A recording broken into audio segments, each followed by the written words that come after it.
Hello, good morning, and you're very welcome to this morning's Signpost webinar.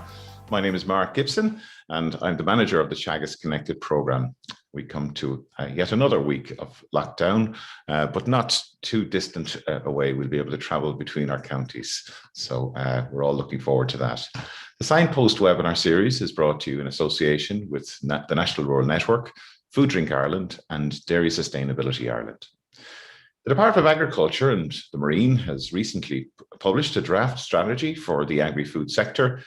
The 2030 Agri-Food Strategy aims to set Ireland on a trajectory to become a world leader in sustainable food systems over the next decade.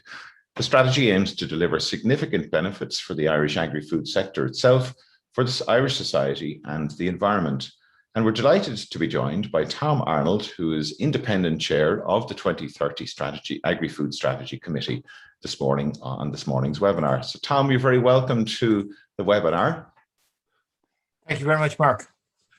So, and Pat, good morning to you, joining us from Wexford. Pat is going to help us with questions later on. But Tom, before we get to your presentation, maybe you could tell us a little bit about the work, I suppose, how you came to become chair of this strategy group, and maybe a little bit about your background and maybe some context to the overall process. Okay, thank you. And firstly, to say, just it is a real pleasure to have this chance to talk to a Teagasc organised event. Teagasc has, and the advisory service has played an important part in my life. I spent 5 years as economist with then ACOT in 1983 to 88, before it became Teagasc. And I have very fond memories of that. You're coming today from Athenry. I recall some of the great people dealt with in Athenry, people like Johnny Wiersky, Pat Mahan, Bernard O'Farrell, Bernie Smith, and all great colleagues and also great friends. So it's a real pleasure from there to join you. I don't imagine there's too many people in the audience who worked with me in ACOT stroke Teagasc 33 years ago. Pat Murphy is one of them. But I went from there to the Department of Agriculture, where I as chief economist and then assistant secretary, I moved from there to Concern, where I was for 13 years till I retired in 2013. It seems I've got busier since I retired, and I've done a variety of different things. And one of the last things is indeed to chair this session. I mean, why I was asked to chair it is for somebody else to decide, but basically I suppose I have a wide range of experience at both European and international and national level. Hopefully that impacted on the decision. Anyway, it's been a great pleasure. It was a group of 32 people for the committee, the 2030 committee, and we've worked steadily to produce that. So what I would like to do today, if I can move to the presentation, is to go through, indeed, talk briefly at the beginning about the process by which we went about our work. I think we're getting the slides up. Good, well done, Mark. Thanks. I just want to talk about the structure of the presentation that I have today. I hope it'll take about 25 minutes. And then I very much welcome the chance to talk, to have questions and exchange of views.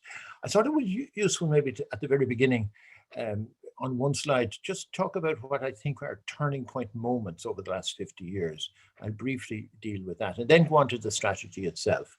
In terms of reference, what we were asked to do, the process by which we went about it, what are the key recommendations? We've basically decided to set out what we would call 4 missions, high-level missions, and goals, subsidiary policy goals to attain those missions. And then go towards the end of the presentation towards what I was asked to talk about, the environmental ambition. And I want to put it in a wider international context where Ireland's agri-food, 2030 agri-food strategy fits into this wider context, particularly into the context of the Food Systems Summit that's coming up later in the year. So next slide, please. If I go back to what over this long period of time where I've been following these things. I think these are the really important moments over the last 50 years where change happened, either through politics or policy. And basically that's reset the world that something like Teagasc was going to have to adapt to. Ireland's entry to the EEC, obviously of major importance.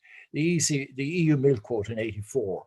The first day I came into my new job in ACOT in 1983, the director, Liam Downey, said to me, I want you to come up with what should our policy be towards a milk quota.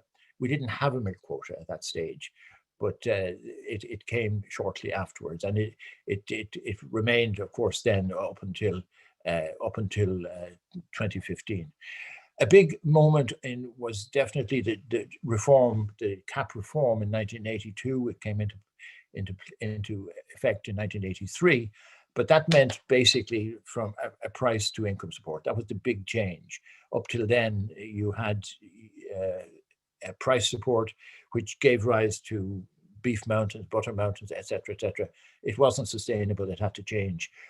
When it did happen, it meant that in the Department of Agriculture at the time, there had a major shift towards enabling farmers to be paid, their direct payments. And I can tell you the level of political pressure to deliver that was quite something at the time. And then we saw over the subsequent years a CAP as it became more complex, increasing focus on the agri environment, food safety, animal welfare, rural development, all that. And then another moment of really great significance, and particularly for Ireland, the abolition of the quota in 2015. But subsequent to that, we're beginning to gear up towards another reform of the CAP. And that was done following a Europe-wide public consultation 2018-2019, and out of that a very clear statement from the Commission that we were heading towards a greener CAP in the future, and that was further emphasized by the big decision in December 2019 that Europe was going for what European Green Deal, a clear commitment that Europe was going to be the first climate neutral continent by 2050. And for the agriculture sector particularly, there were two subsidiary strategies, the farm to fork strategy and the biodiversity strategy. And so my contention is that we have reached another turning point moment now in terms of public policy. And it is around sustainability. So it wasn't any surprise that we were given that as the center of our terms of reference, and that's what we've attempted to deliver. So we're being pushed in this direction, but not just by politics and policy. We're being pushed by the marketplace. And all around the 2030 committee, we had members of the processing sector and the people who are charged with selling Irish food, and they came with a very simple message. It is sustainability that we have to deliver. The journey, how we went about it, was that we were given that terms of reference, develop a vision, etc., to ensure the economic, environmental, and social sustainability of the sector. 32-person committee. We started our work in November. We really, in effect, started it in January of 2020. And then not too long afterwards, COVID came along. So we only had 3 actual face-to-face meetings. The rest was done by Zoom. And we got to the point where we were able to publish a draft strategy on the 17th of April. And it wasn't just a draft 2030 strategy, which I'll be talking about in a bit more detail. There is, if you like, companion documents, an environmental report, which is assessing the environmental implications of what we are recommending in the strategy, and also another document called an appropriate assessment, which is looking at some of the nature-based EU schemes and looking at the impact of those. So let's look to the strategy in its historical context. It is the fifth such strategy since 2020. You're probably familiar with some of the others, but more recently, the more recent ones, Food Harvest 2020, Foodwise 2025. Each of these strategies, I think, have been of their time. The Food Harvest 2020 really anticipated even though it came out around 2010, it anticipated that there would be an abolition of the milk quota. And that gave a policy framework for people beginning to plan for that day when that happened. Foodwise 2025 was really focusing on how the sector could grow the value and the value added of what it produced. But there was in Foodwise 2025 a really important statement, and it said it was a guiding principle that environmental protection and economic competitiveness are equal and complementary. One will not be achieved at the expense of the other. Well, now that's not quite what happened. What happened was that indeed Foodwise 2025 delivered in terms of increased output, the value of exports and value added, but at the expense of the environment. And the EPA, very clear statement on that, the economic growth in recent years has occurred at the expense of the environment, as witnessed by the negative trends in water quality, greenhouse gas emissions, ammonia emissions, and biodiversity. So we also need to look at the strategy against the background of changing Irish climate policy. I think it is true to say that from 2010 onwards, Irish climate policy steadily lost credibility nationally and internationally, and there were ratings and published documents to support that. The thing that got political attention was the Taoiseach's admission in 2018 that Ireland was a climate laggard. And then at a more substantial moment was the Supreme Court judgment in July 2020, which said that the 2017 National Mitigation Plan was inadequate, essentially, and it had to be upgraded. So what the government, that actually coincided, of course, with a new government, with involving the Green Party, with a new program for government, which very clearly said there was needed to be increased ambition. And then that has been taken a step further by the Climate Action Amendment Bill, which provides for the setting of 5-year carbon budgets for each economic sector to force a reduction in emissions. The wider international background, of course, is also a factor here. I mean, there's been, following on from the European Green Deal, there's been actually decisions to heighten the level of ambition within European climate policy. And then obviously more recently, the arrival of Joe Biden in the White House has also moved in that same direction. So in terms of when we sat down effectively in January of 2020 to work towards producing a new strategy, we were informed by what has been happening internationally in more recent years, particularly in the last 5 to 8 years, the acknowledgement that there is a connection between food, health, and the environment. And that has evolved into what's been called a food systems approach. And that was the approach that we decided at the beginning that we would take in framing our strategy. Now, just to be clear what this means in practical terms, it means that we would look to an explicit link being made between selected aspects of policies for food, for health, and for the environment, and also that we would attempt to think through the roles and responsibilities of all the main actors in the food chain and spell that out as we work towards a vision for a sustainable food system for 2030. I mean, there has been a tendency in the past to think about food strategies as being predominantly focused on what's happening within the farm gate. Our strategy is a very clear statement that if we're going for sustainability, everyone from the input supplier to the farmer, to the processor, to the retailer, to the citizen, to the consumer, all have a role to play in working towards a sustainable food system. So moving to the next slide then, we can see that the other critical thing, of course, to say is that the context within which we have we were developing our strategy was radically different than the context within which Foodwise 2025 was framed. And I mean, the main elements of that change context were that the role of the agri-environment had become much more important politically. that there are clear consumer preferences about sustainably produced food, and many of the big food companies, whether national or international, are each following their own sustainability agendas for 2030, and that's being reflected into the demands of the people who supply them.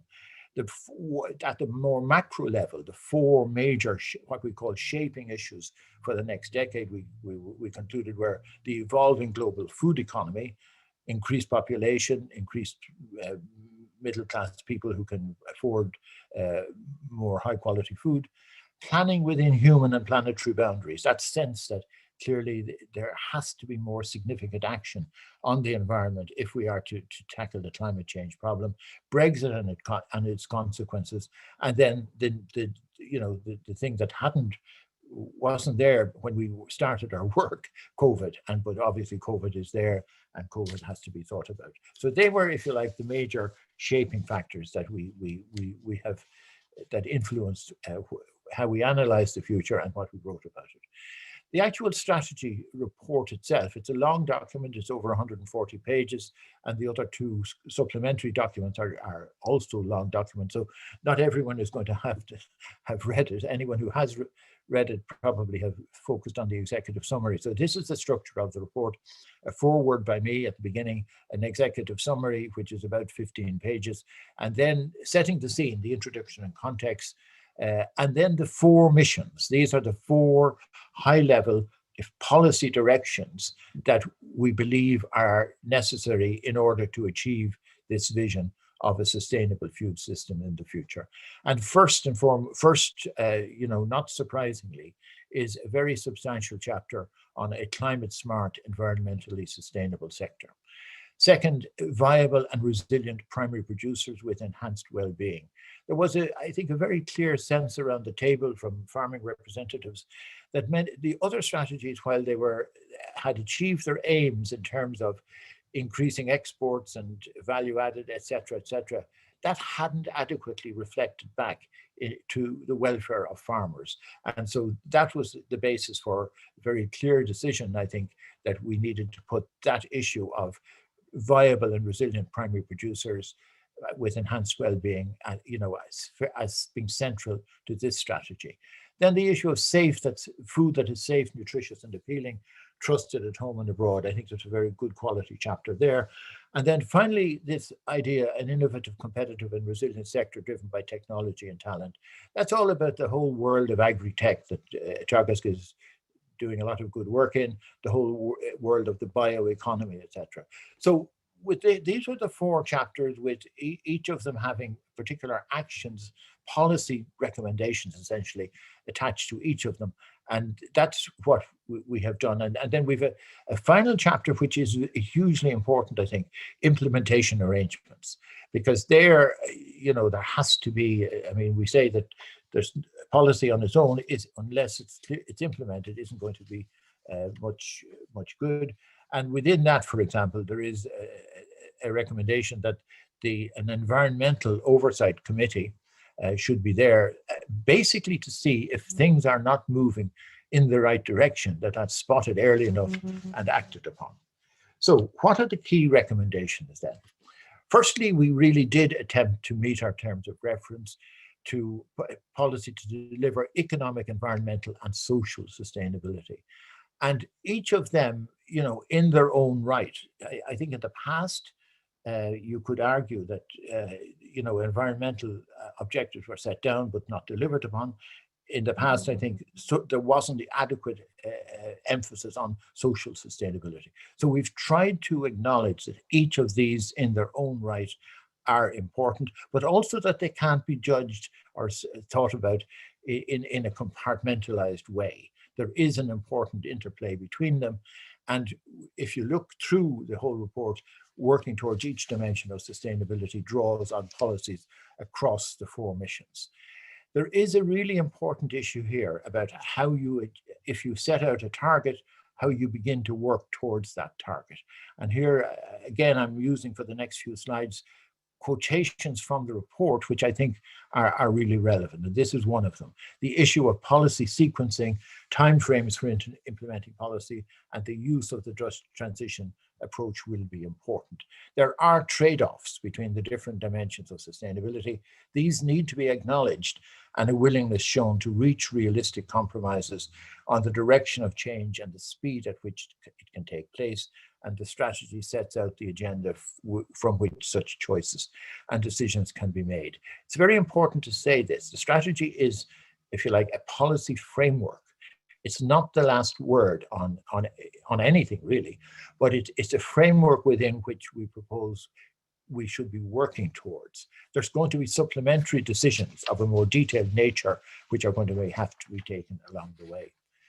The strategy's big idea, and this is, I think, it's in line with the world we're living in, but I think it almost to some extent it's making a virtue out of necessity. The strategy's central objective is that Ireland should become an international leader in sustainable food systems over the next decade.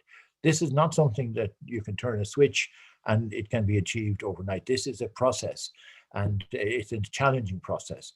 But we do start by saying that we recognize there needs to be a profound shift towards more sustainable policies and actions nationally and internationally. If we can achieve that shift, then this is what you see on the screen here is where we hope to get to. The future source of competitive advantage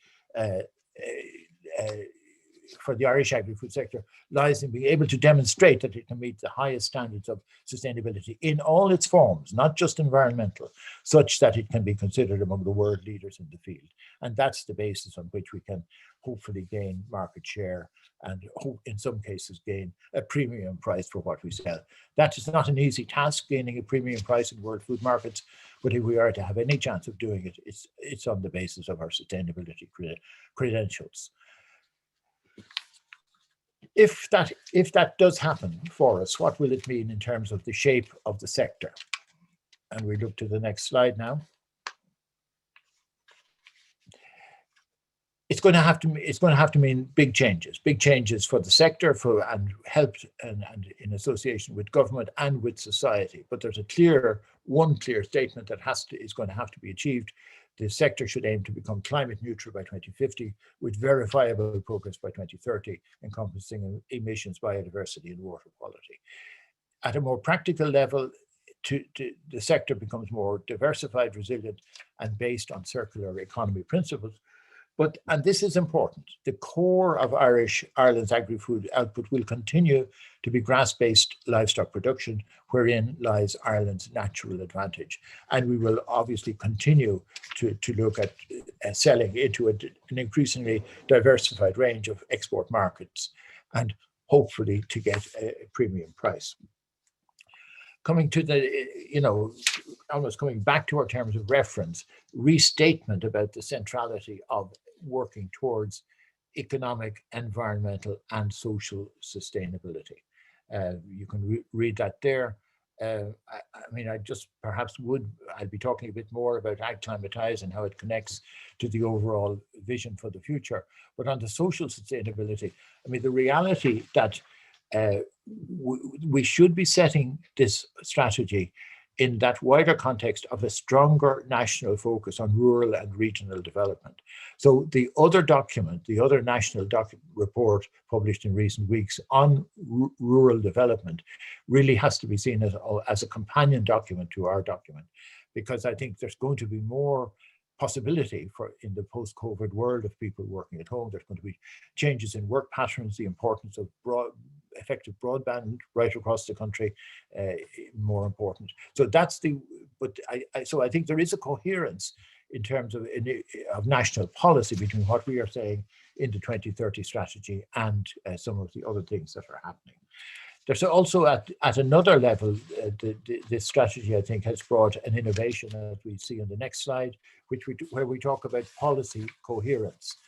And whereas we had talked in Foodwise 2025, for example, about both economic and environmental sustainability, this strategy is the first to make a direct connection with health policy. And it proposes that the issue of food and health should be brought to a new level of political and policy importance. But this is going to require both a whole of government and a whole of society approach. And I think when we get through this COVID crisis, I think that would be a fitting moment to have a national conversation about health policy generally, but specifically about food and health. At a practical level, we're proposing that there should be a high-level group between the Department of Agriculture, Food and Marine, and the Department of Health to work in areas where they're already working in, but it should be given an additional momentum. Areas such as Healthy Ireland, the National Obesity Strategy, and the One Health, One World approach. And then an area which obviously I'm particularly interested in, the need to have a policy coherence between what we're doing at home and what we're doing in our foreign and development policy. I now want to move, as we're coming to the end of this presentation, to the issue of the environmental ambition. Mission 1 on climate smart, environmentally sustainable agri-food sector and the 7 goals reflects the political and policy importance of this issue.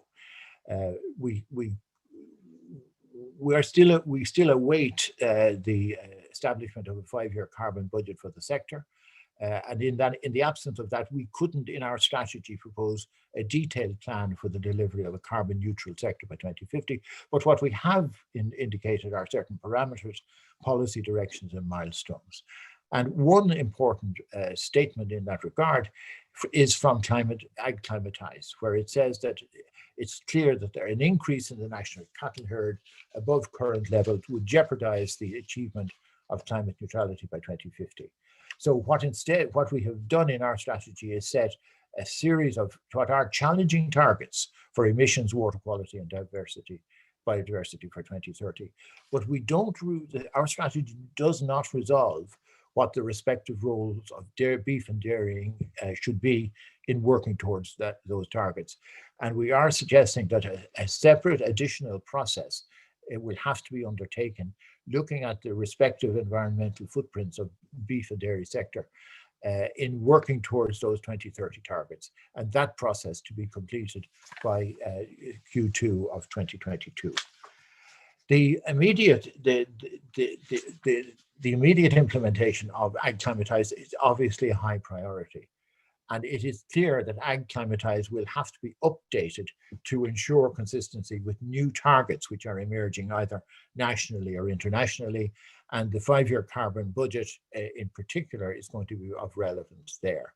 We are signaling that we are going to move towards, over the next decade, more carbon farming. I mean, if the world needs to deal with the climate crisis, and if the agri-food sector as one of the critical sectors which can contribute to solving that problem through increased sequestration, it's going to have a policy framework and incentives to enable it to do that. And what we are suggesting in our strategy is that this work has to proceed, it has to accelerate, in fact, and in fact, other areas such as forestry and renewable energy have to come into play to a much greater extent. I'm almost at the end. I have 2 slides left to attempt to capture what this whole presentation has been about. And it's this, that we are proposing policies which have actually a high ambition of Ireland becoming a world leader in sustainable food systems. But it's important to set it as the background, if you like, that producing sustainable food is now, it's a basic entry point. The challenge for us as a country is whether we can build a sustainable food system that can actually become a source of strategic competitive advantage. And if that can be done, that's the basis for transferring prices back to better prices back to the farmer. It's important to note that Ireland is actually the only country that has developed its current national agri-food strategy using a food systems approach. So there's very considerable interest in what we've done. There's a great deal of work going on in preparing for the Food Systems Summit in September, and Ireland is playing a really important role in that work. There's a lot of very good collaboration between the Department of Agriculture and the Department of Foreign Affairs in preparing for this, and in positioning ourselves so that we can say we have actually something quite important and quite unique in our planning for the future. And then my final slide is that I think we have taken in the strategy, we've taken, I think, a very realistic view of the decade ahead. But the overall sense and feeling of our report is positive, and will highlight significant opportunities for Ireland. And if that can be achieved, we believe that that can deliver both economic benefits, which can be ultimately translated down to the farmer, and political benefits. And coming back to, if you like, the 50-year perspective of how the world changes, I think if we can get into this leadership position in the sustainable food systems, it really will open the door to the next stage of transformation and value addition in the sector. And anyone who's tracked it, and many of you will have done, we've moved from being a producer of commodity products up until the 1990s to being currently an internationally competitive food sector. But we can build on that to become, I think, a leading supplier of policy advice and services to countries on track to developing their own version of a sustainable food system. And Africa in particular, I think, should represent a particularly buoyant market for such services. So that, in brief, although 30 minutes is enough time to talk about anything, that is what this strategy is about. And I very much welcome the chance now to engage with whoever wishes to talk about it. Thank you, Mark. Thank you, Tom, and thank you for I appreciate the time was relatively short, but I think you managed to encapsulate the thrust of what's in the strategy. And look, there's no doubting the ambition within this strategy. I think everybody will agree with that. Just looking at, I suppose, some of the questions coming through there from our viewers, I suppose everybody's wondering, the implementation obviously is going to be crucial here, and how this is the targets. I know there are a number of targets set out in the document around methane and some other environmental indicators. Could you maybe share your thoughts on that next stage of implementation and actually translating this strategy into an action plan and actual change on the ground? Yeah, there's a very clear recognition that the next stage of implementation is of huge importance. What the strategy in its current form does not have is a detailed program of implementation. It has the principles that it will operate to, which involves, oversight, targets which are to be monitored carefully, and course corrections where necessary. We will have, we're going through this 2-month consultation period now, to be finished by mid-June. That will lead to some changes in the strategy, because obviously we should be taking on board comments that people will have made, particularly if they can work towards the improvement of what's in the draft document. But there's also been, and many people may be aware of this, we've sponsored what's called national dialogues, national food dialogues, 4 webinars, which have been very useful, I think, and they're all focused on different elements of the strategy. So we had the one earlier this week, which Maeve Henshin from Teagasc took part in, and we will also be taking into account what they throw up. So the implementation the final version of the document will provide a good deal more detail about the implementation arrangements which are in place, are to be put in place at the oversight level, but equally there are a real sense that the key parties of the involved in drawing up the strategy, the key stakeholders, will each have, if you like, beside them what they are committing to implement. It's has been widely reported that the environmental pillar represented at the committee did have reservations. I think was that probably the best way to describe it, about some of the level of ambition within the strategy. Where is that at now, and I suppose, where would you like to see that going? Yeah. Well, the environmental pillar pulled out at our meeting on the 25th of February, saying that they didn't feel that their views were being sufficiently taken into account. I think the reality was that we were still at an early draft of the document. I thought that we were moving towards taking their views into account, but in any way, they also signaled when they did pull out that they wanted to keep talking, and they've subsequently had a meeting with the three ministers in the Department of Agriculture and with myself. So there are lines of engagement have been retained. In the first of the National Food Dialogues, their representative from the pillar who had sat on the committee, Karen Czuzewski, was on one of the panels, which I think was a very welcome development.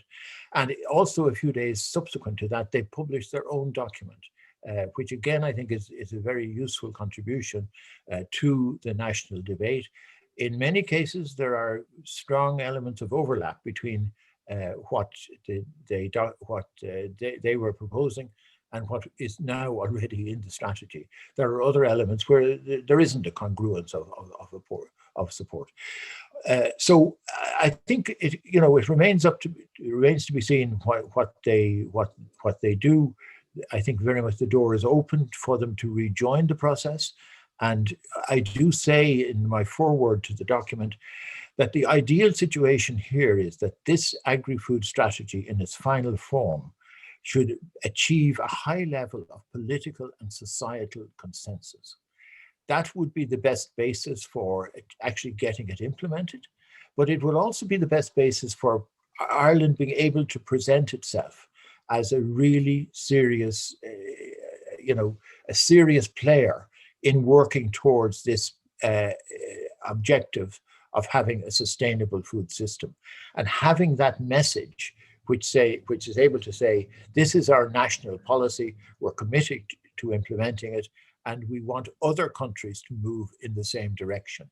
And that's the relevance of being able to go to the Food System Summit in September, at which Ireland will be represented by the Taoiseach, and being able to say that and be able to point to our national strategy, signed off, committed to, and committed to being achieved.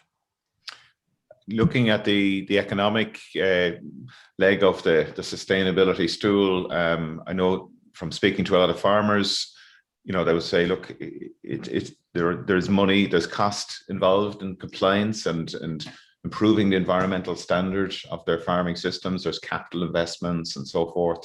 How do you see in the future how we can send stronger signals through the market to the farm level? Because I know that that's one of the ambitions within the strategy, is to have a better distribution of value along the food supply chain.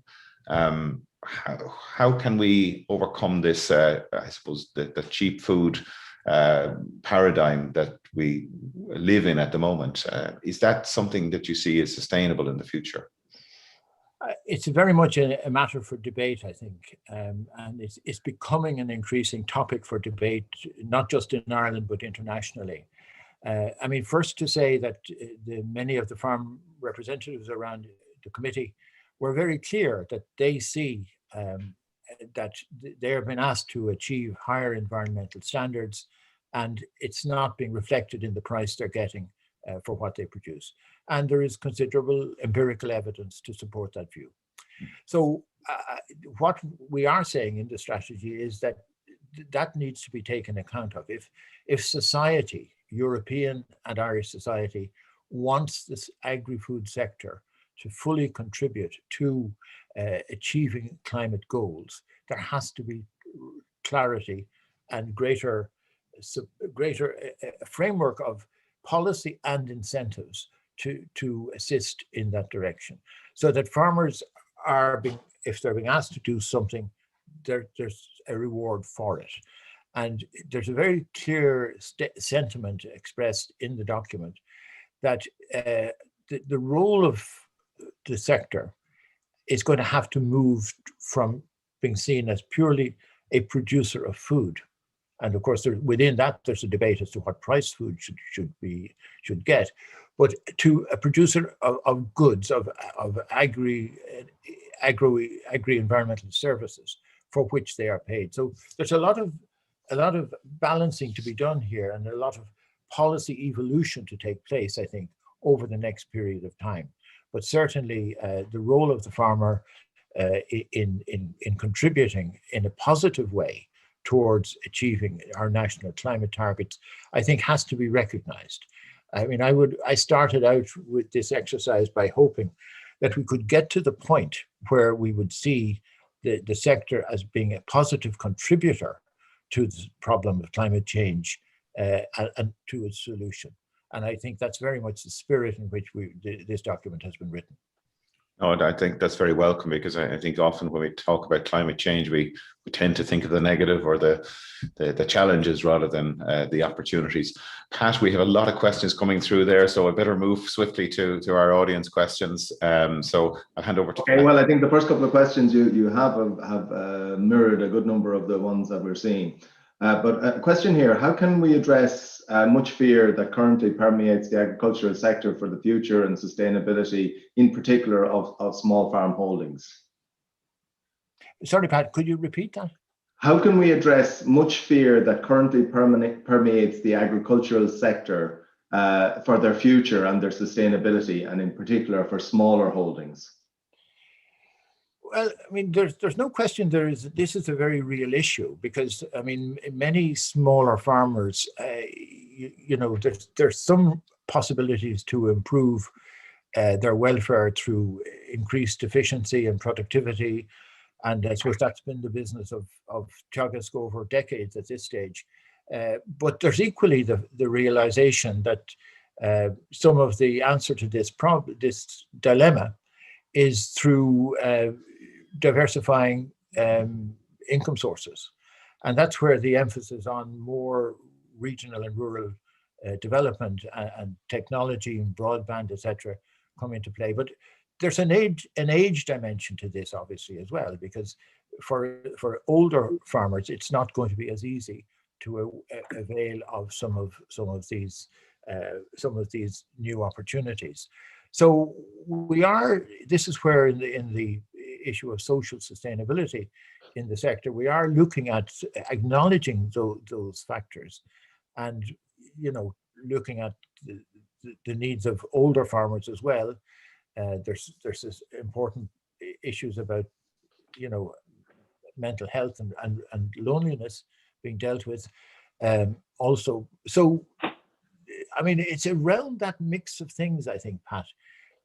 There's no sort of easy answers to this question, but it is in trying to get a more vibrant and diversified rural economy at the heart of, you know, of policy, and supporting that, and hoping that that's going to generate more opportunities for people on smaller holdings to actually have a decent farm household income. Question there: when will the strategy be reviewed to see if it's making matters better or worse? And I suppose the question really is, to what degree are we going to check what's going on an ongoing basis, as opposed to it being a plan that hits the shelf?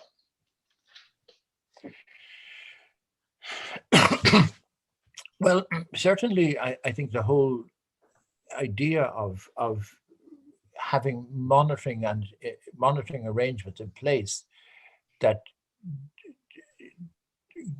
assesses what's happening in real time. I mean, you're not going to get every 6 months sort of major changes, but there really does need to be, I would say, in this strategy in particular, we should be thinking about a midterm review. Sort of, it's a strategy for the decade, but by about 2023, 24, I think we would need to see, you know, positive developments in a whole number of areas. And in particular, I think the whole agri-environmental indicators there, that we have to get on a trajectory of change in those, which which ensures that we're actually going to achieve the 2030 targets that we're committed to. I think there'll obviously be other measures, indicators of how quickly we're delivering better services in rural areas. The rollout of broadband, for example, is going to be a very practical thing. So I think we should be building in sort of a culture of continuous review and assessment, and accountability for are the policies being put in place, and then are they delivering, and do that in a very pragmatic and realistic time frame. A question here, does the agri-food strategy contain a detailed commitment to the early restoration of Ireland's vanishing biodiversity? And is there an understanding of the ecosystem services required? I think so. I mean, there'll be debate about this with the environmental pillar as to whether we're going far enough, but there's a very strong section on biodiversity. I mean, it's open to debate whether it could be stronger or not. But I think there's a full recognition that the issue of biodiversity is of enormous importance. And I think that recognition is happening now, globally as well. There's I suppose in the last couple of years in particular, the data that's emerging about the number of species that are under threat or are vanishing is very stark. And the whole COVID crisis has also brought into focus the need to make sure that we talk about one world, one welfare, and one health. So there's a very definite recognition of the interconnectedness of things. I think our strategy is fully reflects that, and I think the detail of what is in it, I think also reflects it. A question here, and again, it might be a difficult one to answer in a very short space of time. What kind of social indicators would you envisage a kind of explaining or demonstrating the success of I suppose social inclusion elements of the plan? We acknowledge in the document that we're probably not quite there yet in terms of having an agreed set of social indicators to reflect this. But what in saying that social sustainability is actually a really important part of the wider sustainability proposition, we accept that more work needs to be done on that. But I mean, there are certain areas where we should be looking. I mean, there's a strong emphasis, for example, on safety on the farm, where practical things can be done in the short term. There's a strong recognition that the COVID crisis has brought to light, some very positive things in our society and in our rural society about people looking after each other, and we should be building on some of that as well. And if you like, turning it into more agreed measures of how we look to ensuring that social sustainability throughout the country is measured. Okay, a couple of questions here, very similar. Should farmers be paid for providing ecosystem services such as carbon sequestration for the benefit of the whole community? We're sending very clear signals in this document that yes is the answer to that question. How it's to be done, I mean, there's a number of examples. I know that you're having, in a couple of weeks' time, you're having Brendan Dunford from the Burren Bio there. Brendan was on our committee, made a major contribution to the committee and to its report. And I think we are, there's a number of particularly the EIP schemes that have been in place over recent years have given some very helpful suggestions as to how policy should move towards enabling farmers to be paid for the provision of ecosystem services. So that's very much a direction of travel that the strategy endorses. And indeed, there's a number of other ideas in there as to how it should be implemented in practice. So I think and then the whole area of carbon farming is still at an early stage in our discussion. But I mean, that's probably going to involve agreeing on where our baseline is in terms of the status of our soils. There's a strong emphasis on soil health and adopting a long-term view of the importance of improving soil health and how you measure that. And all of this connects back into the agenda for carbon sequestration, which I think is going to become a lot more important in the coming decade. There's a question here just saying you mentioned compromises and that that there was a failure in Food Wise 2025 to, I suppose, to see that compromise between the economic output and environmental sustainability. What do you have in the current proposal that will ensure that I suppose the competing elements of environment and economics delivers on the environmental side? Well, I think we've tried to be very specific about some of the the direction of travel that we need to see in terms of meeting legitimate agri-environmental objectives.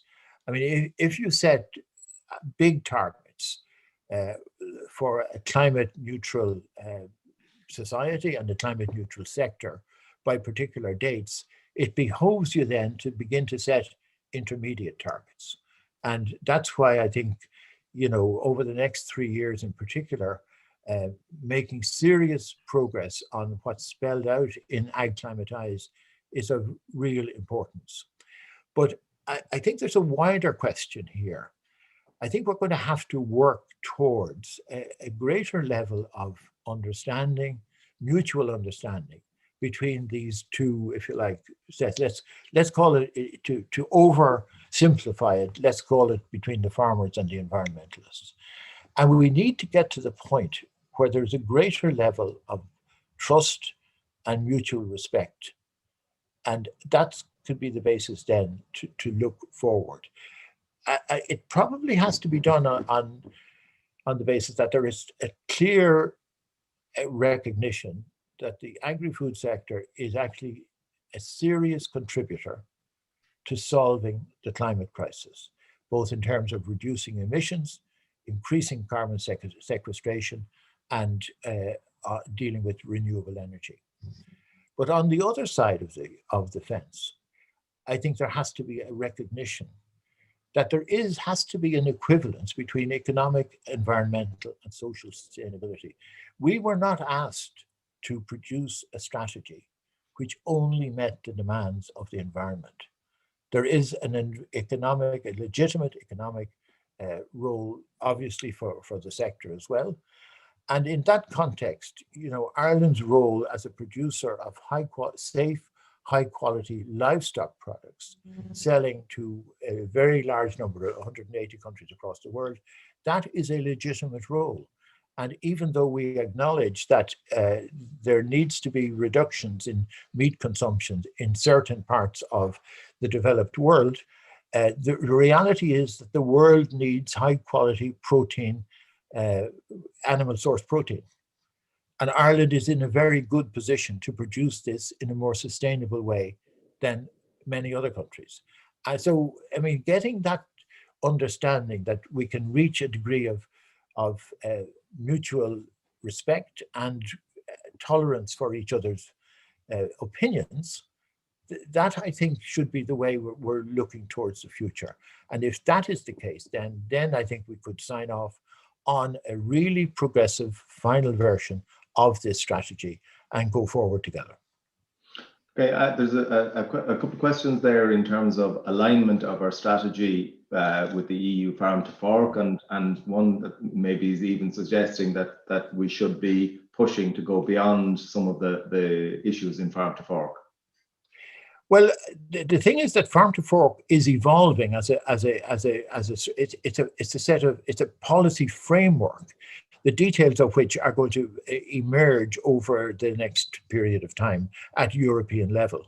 I think the value of having a strategy such as we have now is that we're giving very clear signals of our commitment to high-level ambition in this field. So when we, as a country, debate to the more detailed shape of farm to fork and of biodiversity and of other aspects of evolving European policy, we have this as a starting point for our discussion. As equally, we have this as a starting point for our discussion in the wider international debate that's emerging. There is no question that the world is bit by bit moving to an acknowledgement that sustainable food systems has to be at the heart of national and international policy. And I think the fact that we have developed our strategy on precisely that basis puts us in a very strong position to contribute to that debate at both EU and international level. Tom, I've spoken to colleagues in the Netherlands where they have implemented an index for monitoring the environmental performance of the country alongside GDP and other economic indicators.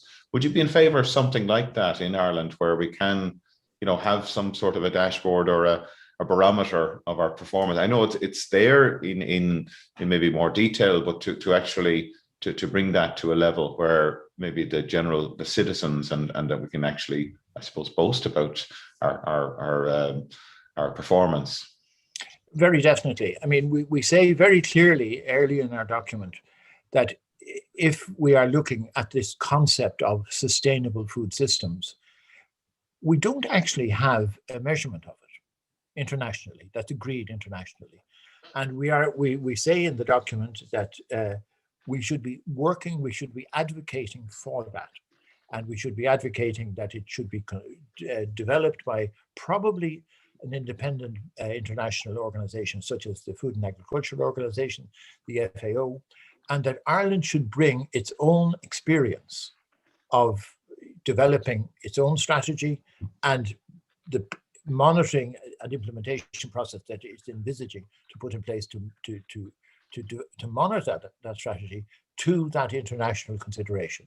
So very definitely, this is for this to happen would, I think, be in the Irish national interest, because if we say we aspire to being a leader in this field, we need a measurement which shows that our actual performance is in keeping with our leadership ambitions. We're just coming up on time. Pat, do we have any last burning question there? Yeah, there was I suppose a question about the level of consensus within the very broad group that coming out of the development of the strategy. Have you a very strong consensus within the group, and do you feel that you have a strong consensus between, obviously there's the issues with the environmental pillar, but within all other sectors, how strong do you feel the consensus towards pushing forward with the achievement of the objectives set? We met in January, in February, and ended up in I'm going through different drafts of the document. When we met at our last meeting, I said that this was an almost final document, and that we would take on board whatever additional comments were being made. I was very struck by the degree of, I thought, genuine consensus around the table. There were, at that stage, not 32 people there, but there were 31 people. And there was a real sense, I think, that we had gone on a journey from January 2020, when we started our work, when we agreed that we should adopt a food systems approach to developing our strategy. There was a real sense that that was the right decision to have made, and that we had delivered on that. There was a sense that we had made a real effort to deliver on getting the balance right between the three dimensions of sustainability: economic, environmental, and social. So I think we have the basis for genuine consensus for the future. I hope that we can, that the environmental pillar can come back and see that there is a great deal of what is in the draft strategy is in fact close to what they have themselves advocated. There's some other areas which probably can be further accommodated. But I think we are on the verge of having what would be a document, first and foremost, important for our own national economic and social interest. But equally, if we can achieve that, that is the basis for really positioning ourselves at an European and international level as being a real visionary for sustainable food systems into the future. Thank you. Thanks, Pat. Mark, you're on mute. Sorry about that. I was saying that's a really perfect way to finish the session, I think, Tom. And I think you've really captured the essence of what the strategy is about. I think that phrase, that we can't compartmentalize each component of sustainability, I think that to me is a really important point, that they all have to be looked at collectively, and that even looking at the level within environmental sustainability, we can't just deal with climate change in isolation of biodiversity and water quality. They have to be brought along together. So thank you so much for joining us today, Tom, and I want to wish you well with the remaining work that you have to do there and building that consensus. And I think that's a really important forum for trying to develop that, I suppose, understanding between the different parts or pillars involved in the process. So if people want to contribute to that public consultation, that remains open until the end of the month, is it, Tom, or into June? Mid-June. Mid-June, okay. And I presume it's Department of Agriculture website that they can visit. And there is another, is it one remaining dialogue that's coming up? One remaining dialogue on the 17th. It's Monday week. I'll be involved in it. It's about the issue of policy coherence between our domestic policy on sustainable food systems and our international and foreign policy. So I think an important matter to discuss. Brilliant. Thank you again, Tom. Pat, thanks very much for helping with questions. No problem. Just to remind you that next week we'll be joined by Bernie O'Flaherty from Law Pro, who's going to be talking to us about water quality and the challenges in understanding and valuing it. And like Tom referred to, we'll have Brendan Dunford then the following week, who's going to be talking about the great work that they're doing down in the Burren there also. So I just want to thank our production team, Yvonne Maher and Andy Boland, and we look forward to seeing you next Friday morning at 9:30. And we want to wish you well for the weekend, and hopefully we don't get all washed away the weekend. There seems to be serious weather coming in there on some of the evenings, but look, we'll take it all in the west here and make it all easy for you over in the eastern part of the country. So look, at that we'll wrap things up, and we will talk to you again. Thank you.